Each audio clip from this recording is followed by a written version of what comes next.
आज मी कच्च्या पोह्याचा चिवडा बनवते.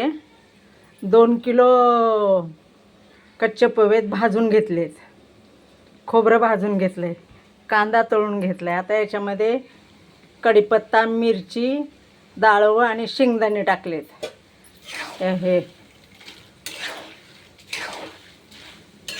कारण हे खोबरं मी भाजून का घेतले, कारण शेंगदाणे हे होत नाहीत ना, म्हणून.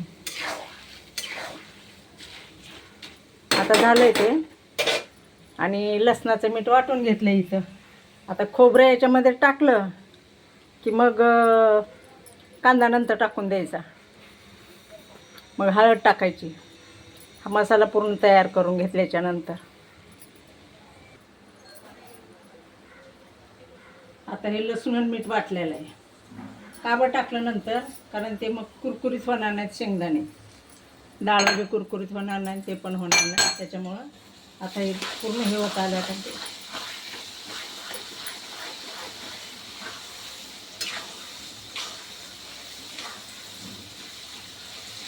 मीठ टाकले मी याच्यामध्ये चवीनुसार. परत 4 चमचे मीठ टाकले.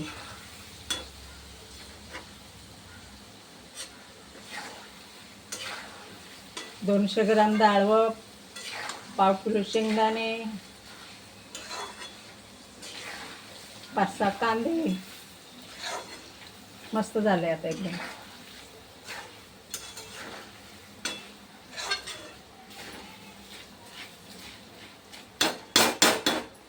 आता याच्यामध्ये हळद टाकायची.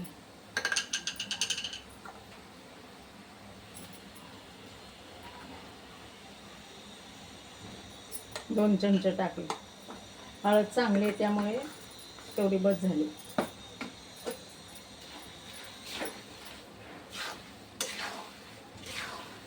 पूर्ण मसाला हे करून घ्यायचा.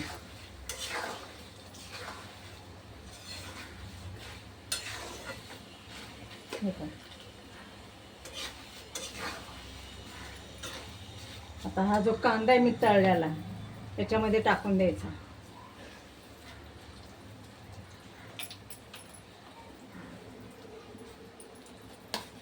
कारण मी कांदा सुकवला नव्हता, कापून ठेवला होता सकाळी थोडा हवेला. आणि मग तो जरा तेलात तळून घेतला, करपूस थोडं, कारण कांद्याशिवाय चिवड्याला चव नाही आहे. ह्याच्यामध्ये सगळं मीठ, हळद सगळं एकजीव होते.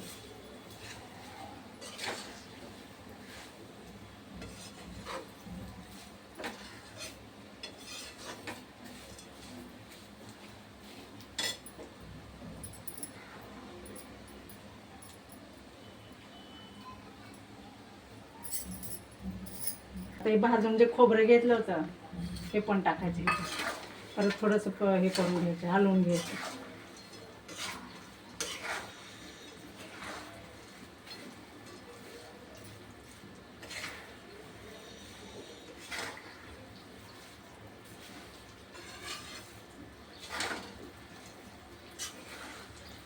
सगळं एकजीव झालंय आता, कारण खोबरं मी का भाजून घेतलं. आता जरासं ते झालं की ते बरोबर होतं ते.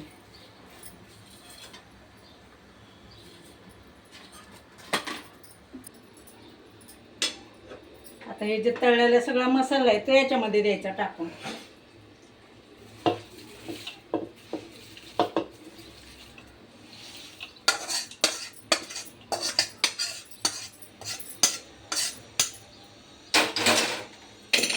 मस्तपैकी मिक्स करून घ्यायचं.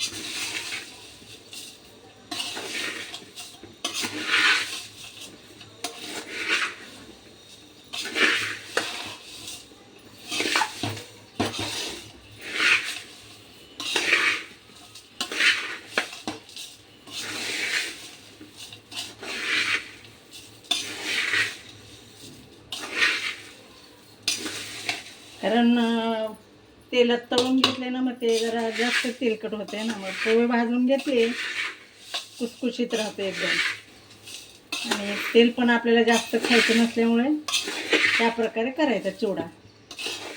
मस्तपैकी करपूस खुदेपर्यंत पोहे भाजून घ्यायचे.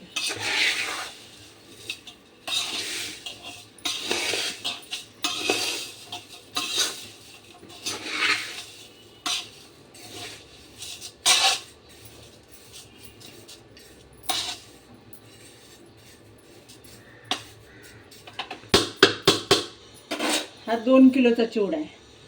बाकीचं मटेरियल वगैरे म्हणून 2-2.5 किलो झाला. बघू चव बघू मीठ कसे.